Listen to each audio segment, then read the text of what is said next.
Hello everyone, मैं जसराज कुमावत आप सभी का स्वागत और अभिनंदन करता हूं माजिसा कोचिंग क्लासेस पर। उम्मीद करता हूं आप सभी बढ़िया होंगे और अपनी तैयारी में एकदम मस्त होंगे। आज का जो सेशन है वो पशु परिचर भर्ती परीक्षा 2024 के लिए है और इस सेशन में अपन पढ़ेंगे राजस्थान जीके के नवीनतम राजस्थान जीके के अति महत्वपूर्ण प्रश्न और इनकी व्याख्या भी साथ में करेंगे। क्लास को लास्ट तक देखना और एंड में कमेंट करके बताना कि यह सेशन आपको कैसा लगा। आई होप आपको पसंद आएगा और पसंद आए तो लाइक शेयर सब्सक्राइब जरूर करना। आज का पहला क्वेश्चन है, राजस्थान की किस नदी को रोंडित नदी कहा जाता है। ठीक है, आपको पूछा गया है कि राजस्थान की किस नदी को रोंडित नदी कहा जाता है। ऑप्शन देखिएगा, घग्गर नदी, साबी, बाणगंगा, माही।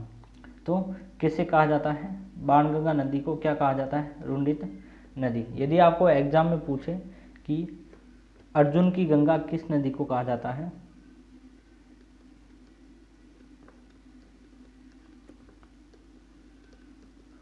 अर्जुन की गंगा, तो किस नदी को कहा जाता है, बाणगंगा। ठीक है, यदि मैं आपसे पूछूं कि बाणगंगा का जो उद्गम स्थल है वो कहाँ से है। ठीक है,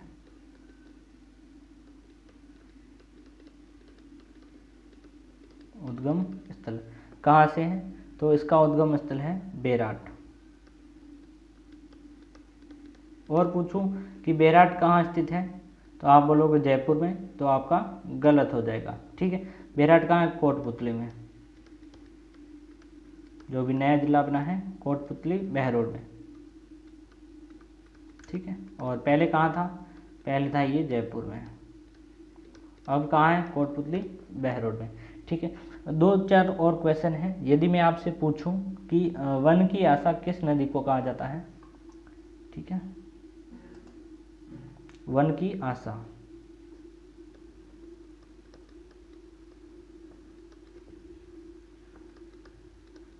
वन की आशा किस नदी को कहा जाता है, तो बनास नदी को कहा जाता है। ठीक है,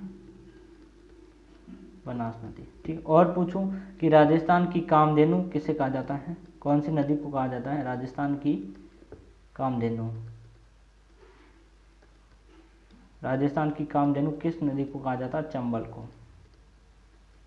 किस नदी को कहा जाता है, चंबल को। ठीक है, और अर्जुन की गंगा या रोंडित नदी किसे कहा जाता है, बाणगंगा को। ठीक है, और इसका उद्गम स्थल पूछे तो बेहराट। ठीक है, जो कि कोटपुतली बहरोड में है और पहले ये जयपुर में थी। ठीक है, अगला प्रश्न देखते हैं।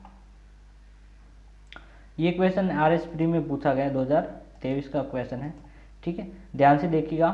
क्वेश्चन है, निम्नलिखित में से विशेषताएं किस नदी की है। यहाँ पर आपको कुछ विशेषताएं दी गई है और आपको पहचाना है कि ये जो विशेषताएं हैं वो कौन सी नदी की है। विशेषताएं क्या क्या है देखते हैं। इसका उद्गम कुंभलगढ़ किले के निकट अरावली पहाड़ों से होता है। ठीक है, यह नदी मेवाड़ के मैदान के मध्य से गुजरती है, ये भी ठीक है। बेडच, कोठारी, मोरेल इसकी सहायक नदियाँ हैं। अब आपको पता होना चाहिए कि ये सभी विशेषताएं किस नदी की हैं। ऑप्शन देखते हैं। ऑप्शन नंबर ए है बनास नदी, ऑप्शन नंबर बी में लूणी नदी, और ऑप्शन नंबर सी में है चंबल नदी, और ऑप्शन नंबर डी में है माही नदी। तो ये तीनों विशेषताएं हैं वो बनास नदी की है। ऑप्शन नंबर ए होगा इसका सही उत्तर, बनास नदी। ठीक है, क्लास को लास्ट तक देखना। ठीक है, अगला प्रश्न, किस झील का निर्माण 1891 से 92 के दौरान अकाल राहत कार्यों के तहत करवाया गया था। ठीक है, तो साथियों ध्यान से समझना कि ये जो सभी झीलें हैं 4, ये सभी अकाल राहत के जो समय ही कराई गई थी, लेकिन यहाँ पर आपको विशेष टाइम पीरियड भी दिया गया है 1891 से 1892।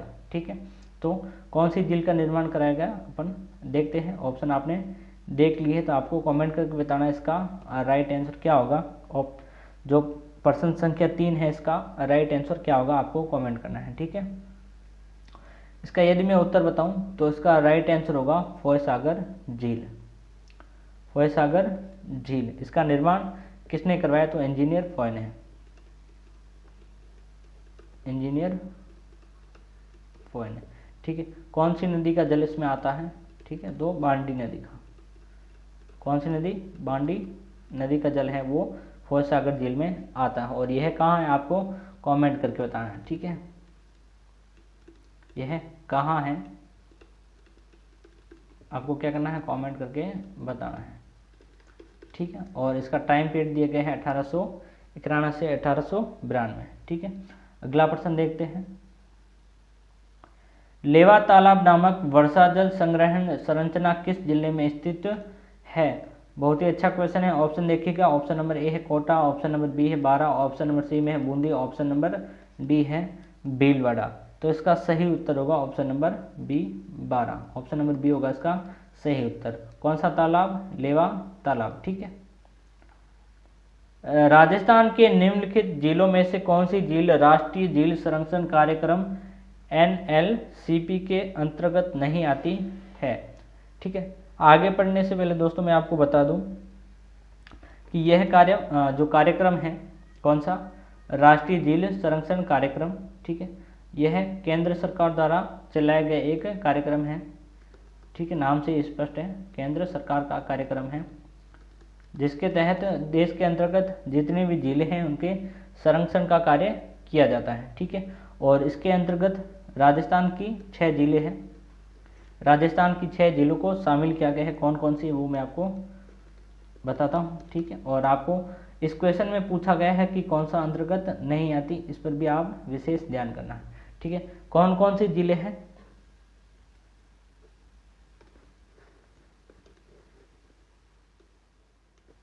दो जिले हैं उदयपुर में, ठीक है। उदयपुर में कितनी जिले हैं, 2 जिले। और अजमेर में भी 2 जिले हैं। कौन कौन सी, उदयपुर में कौन सी है, उदयपुर में है एक है पिछोला,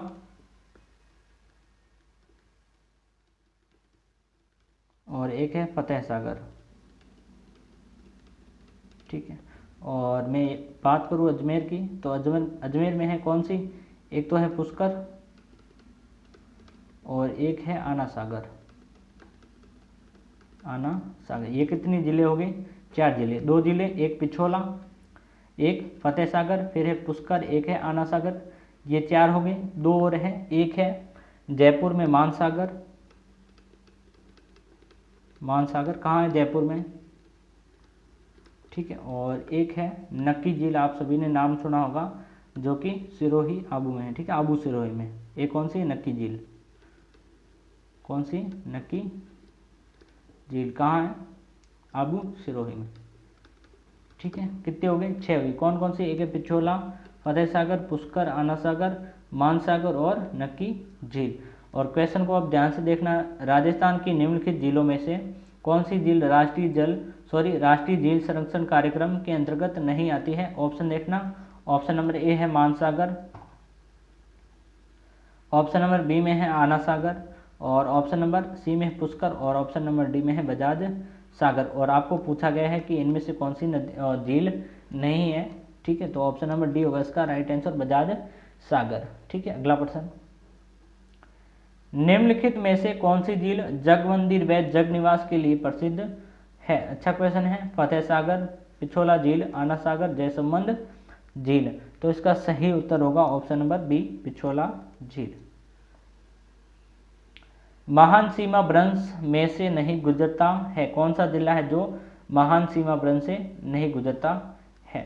आगे बढ़ने से पहले दोस्तों मैं बता दूं कि महान सीमा भ्रंश क्या होता है, किसे कहा जाता है, ठीक है। और इसे इंग्लिश में द ग्रेट बाउंड्री फोर्स भी कहा जाता है। यदि एग्जाम में दे दो आप ध्यान रखना, द ग्रेट बाउंड्री फोर्स, ठीक है, ये नाम भी आप ध्यान रखना, ठीक है। और अरावली व विंध्याचल, जो जहाँ पर अरावली व विंध्याचल पर्वतमाला है, जहाँ पर एक साथ में होते हैं, और वहाँ की जो जमीन है, यानी आप बोल सकते हो जहाँ पर ये साथ होते हैं उस स्थल को क्या कहा जाता है, महान सीमा भ्रंश कहा जाता है, अरावली व विंध्याचल पर्वतमाला। ठीक है, और इसमें एक जगह का नाम आता है रणथंबोर, रणथंबोर जो कि सवाई माधोपुर में है। ठीक है, ऐसा। ठीक है, और यहाँ पर आपको पूछा गया है कि महान सीमा भ्रंश में नहीं गुजरता है तो कौन सा है, वो है ऑप्शन नंबर बी होगा इसका राइट आंसर, उदयपुर होगा, जो कि महान सीमा भ्रंश में नहीं गुजरता है। ठीक है, ऑप्शन नंबर बी होगा आपका सही उत्तर। आज की क्लास यही समाप्त हुई। कमेंट करके बताना यह क्लास आपको कैसी लगी। मिलते हैं नेक्स्ट क्लास में, तब तक धन्यवाद। जय श्री कृष्णा, राधे राधे।